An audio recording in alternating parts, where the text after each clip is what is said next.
Policia ka ndaluar personin i cili dyshohet për alarmet e rreme në shkollat e Tetovës. Dyshohet se kërcënuesi është nxënës i vitit të 4 në gjimnazin Kiril Pejqinović.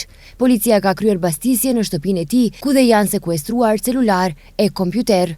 Nga gjimnazi Tetovës kanë konfirmuar se inspektorët të sektorit për punë të brendshme Tetovë kanë kërkuar të dhëna për një nxënës të kësaj shkolle në ndyshimet se është dërgues i emaileve për bomba. Nga informacionet e mëngjesit, policia ka ndërhyr të një person i dyshuar, edhe nde nuk kemi konfirmim zyrtar, domethënë nga ana e policisë se bëhet fjalë për nxënësit tonë, dyshimi është ata, mirë po ndërhyrjen ata kanë tregu.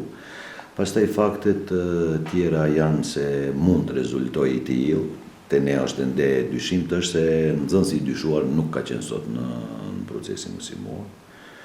Kështu që presim konfirmim më të tjeshëm të organeve kompetente për ka bëhet fjalë. Ndërkohë, përmes një komunikate, Ministria për Punë të Brendshme ka njoftuar se sot në orën 9:10 në fshatin Pallatic, zyrtar policor nga Departamenti për Shkatërrimin e Krimit të Organizuar dhe Krimit Serioz bashkë me sektorin për punë të brendshme Tetovë kanë privuar nga liria një 18 vjeçar nga fshati Pallatic. Sipas policisë, ai dyshohet se disa herë ka dërguar mesazhe elektronike në shumë institucione arsimore në Tetovë për vendosje të mjeteve shpërthyese, për të cilat u konstatuan se ishin të rreshme.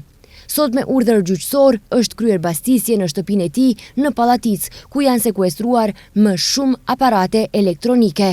Policia thot se personi është shoqëruar në stacionin policor dhe pas zbardhjes dhe dokumentimit të rasteve, në koordinim me prokurorin publik, do të parashtrohet kallëzim përkatës.